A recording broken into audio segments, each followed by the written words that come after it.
What's up YouTube? Jason here, Morph, Mixology, Reptiles. Welcome back to the channel. Another quick video egg pulling. Got another clutch on the ground. This is number 5 finally. Kind of ramping up now because from here we've got clutches either due or soon to be due basically once a week or two for like the next 6 or 8 weeks. There's another one due in like 2 weeks right after this, and then behind that I've got I think 6 or 8 more that are real close to ovulating or have already ovulated. In fact, I ultrasounded a couple weeks ago and I've got I think 16 in total that are either ready for eggs, including this girl, or ready for ovulation. So season's definitely heating up. Clutch 5's on the ground. Let's go ahead and grab it. But first we'll show you the male we put her to. And this is the male here. You guys are no stranger to him. In fact, he's one of our very first animals, first purchase we ever made. And that's Johnny. You can see the J there on his back, right there. Johnny, the pastel 100% double het dreamsicle. So 100% het for lavender, 100% het for pied that we got from Mr. Justin Kabilka JKR. So how fitting was it? Justin, Jason, and Johnny has a J on his back. So hopefully he made some dreamsicles for us. All right, so obviously pastel double het dreamsicle. This girl down here is the same one from last year. If you remember correctly, we had the devastating 8 out of 9 eggs died in incubation story. I'll link that video above and down below if you have not seen it. Actually, that wasn't last year, I don't think. I'll have to look back at my records. Like, I don't think she went last year. That would have been our first year, which would have been, what, 19, I guess? So anyway, long story short, she did not produce any lavenders or any pieds. Only one of the 9 eggs survived. It looked like a bunch of twisted umbilicus, but who's to say? It doesn't really matter anymore. The weird thing was when we cut the eggs, no lavenders, no pieds. I bought this girl before I knew what I was doing as far as researching who to buy animals from, that kind of thing. And she was sold to me as a het lavender 66% het pied, I believe it is, with markers. It does look convincing as far as the het pied part is. There is no marker for het lavender. But again, out of 9 eggs, whether it was an incubation issue or otherwise, didn't see any lavenders, didn't see any pieds. Granted, we're doing het to at very best het. So the odds on that are like 1 in 16 to produce a dreamsicle, double het to double het. But if they were both 100% het, I should, on average, 1 in 4 get a pied or a lavender. And out of 8 eggs or 9 eggs, you should have seen maybe 1 of each, something like that. So anyway, here we are. I don't know how many eggs she has. Obviously, we'll pull them here in just a minute. As far as I'm concerned, this will probably be her last chance to prove herself anything other than just a normal that I paid too much for. If that's the case, so be it. We'll move on. If I see a lavender and or a pied, preferably 1 of each, obviously a dreamsicle would be awesome, but if I saw a lavender and a pied and everything else was normal, then we're in great shape because I would now have access, obviously, to a visual dreamsicle male. Thank you to the reptile ward, Chris and Nick. So next year we can put a visual to a known double het and have better odds that way. So let's go ahead and pull her out, see how many eggs she had. She had 9, I think it was 2 years ago. I don't think she went last year. I'll check my records. Let's see what she's got this time. All right, here she is. Pull you in over here so hopefully you can see. She's already not happy with me. Yeah, it's part of the game. What can I say? She's a nice, calm girl. She's just obviously just trying to protect her eggs. You can hear her hissing. But no striking yet. If I can keep her head away from me, we'll be okay. This is a nice clutch. Nice clutch, sweetheart. You're okay, mama. You're fine. All right. You can take a look at her. You can see nice and super deflated. We'll set her aside for just a minute. Again, like always, we'll go ahead and turn over her tub, clean it really well, give her like a little warm bath to kind of get rid of the egg smell and get her all set up. We'll do that off camera. It looks like here, nice big clump of eggs. Did a great job here. So we'll get these set up. Let's bring you over here a little bit so you can see.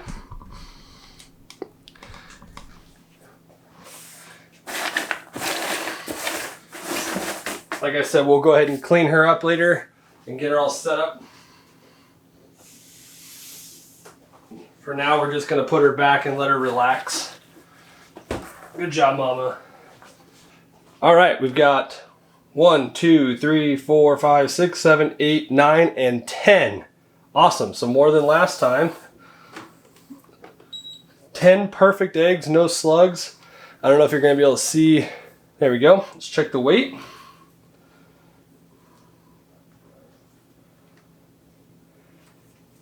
(1,038 grams). So 104 grams roughly per egg. That's a great number. All right, so now let's go ahead and pull them apart, get them set up in our prepped box. You've seen how we do this. Shout out Dragon Hatch trays. Luckily this clutch isn't any bigger than 10 because that's all the slots I got. But like we showed in that last video, the thing that you're going to see here is these are pretty big eggs so far. And the beautiful thing about the Dragon Hatch trays is that angled slot. So you can put big eggs side by side without having them touch, because like I said in that video, I like to separate them, as you're seeing me do here.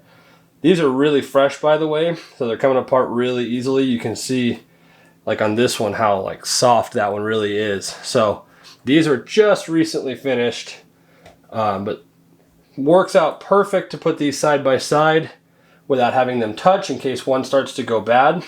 Speaking of which, clutch 2, at the time you're watching this video, the live stream is in just a few days for that clutch cutting, and we've already had one egg go completely bad, and there's 2 others in there that are moldy, but they look like they might have gone full term. So make sure you have your reminders turned on, click that bell, and you're subscribed to be notified when I go live to do that egg cutting and see if any of those any of those made it, or if only one is going to be any good out of that clutch. So there we go. 10 perfect eggs. See how that Dragon Hatch, they work so nice side by side that way. In fact, I'm going to turn this one around so it fits a little better. So I'm going to go ahead and turn the lights off and candle these real quick, and I'll be right back. It is so hard to show on camera. I'm going to try this for you real quick while I got this in hand, because it looks like it's going to work, but typically it's really hard to show on camera what we're looking at when we candle an egg. The big thing we're looking for is there's a little embryo. It's kind of like a round section with a dot, a dark dot in the middle. It kind of looks like a bubble, because it is. And what you're looking for is you want that on top. Otherwise, if it's on the bottom, whatever, it will drown. And the easiest way, if you can't necessarily find the embryo, the easiest way to look for it is look for the vein network coming down the sides, because on the underside where there's no embryo, the egg will look basically empty. So you can look for the vein network. All right, hopefully you can see this.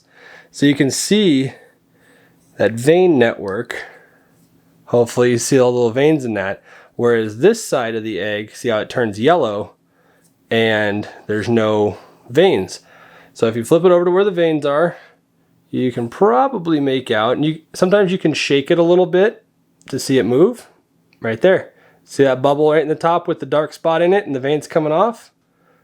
That's what you're looking for. So you find that embryo, you set it upright, everything should be good to go. All right, you guys, so hopefully you're able to see that. I'll obviously know by the time this is edited because I'll look at it, but it looked pretty good in the screen on the camera, so hopefully you got to see what I'm actually looking for when we candle them. That just helps solidify the success of the hatching of these eggs.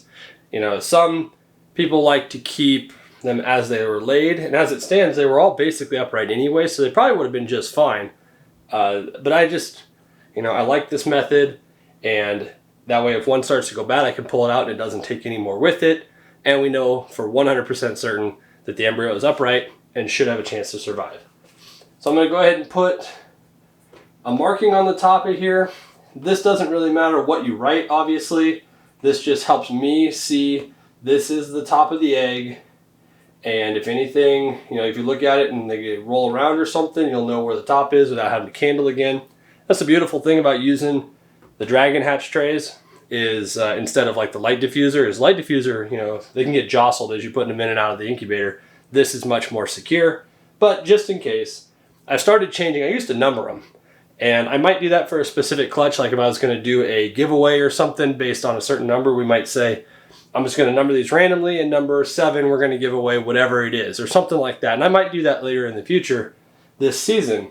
But for normal clutches, I'm actually just changed now to start numbering them by the clutch number.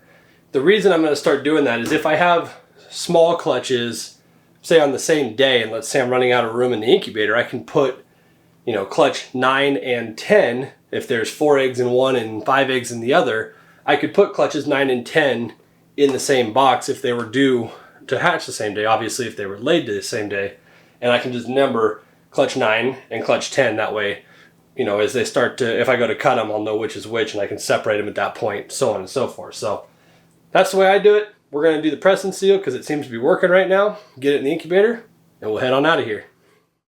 All right, guys, I hope you enjoyed the video and you maybe learned something, especially when it comes to candling. That's something that is, in my opinion, is vitally important, especially if you're going to separate the eggs. So what do you guys think? Leave it in the comments down below on this pairing. Do you think she's going to prove out and we just had really, really bad luck in the first time we tried her?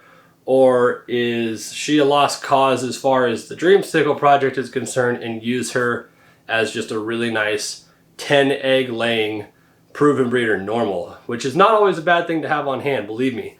One of our normals right now is actually down at my buddy's place, Corey, down at Colorado Cold Bloods, being paired to a really super cool double recessive male to make some holdbacks that I don't have, and that he doesn't have for that matter. So Corey and I are working on that project. If you've been watching our live streams, the interviews that we do on Tuesday nights, you've probably heard me talk about it a few times, but that one's super exciting. So having a really good, especially a 10 egg layer female, can be huge down the road. So let me know in the comments if you think she's going to prove or not, and if she is going to prove, what do you think the odds are going to be? What do you think we're going to end up with? Pastel, 100% double het, proven breeder. I know he's double het for both because of the pairing. However, if you remember last year, we did produce the visual lavender het pied and the visual pied, pastel pied, 66% het lavender. Back here, she's growing up great, by the way. So we know he's double het for both. Also pastel in the mix. She's allegedly het for lavender, possible het pied with the markers. So in the comments down below, let me know what you think the outcome is going to be. And in 58 days or thereabouts, depending on how the schedule lines up, somewhere around August 18th, we'll go ahead and do a live egg cutting and see what we got. Until then, I'll see you guys in the next video. See ya.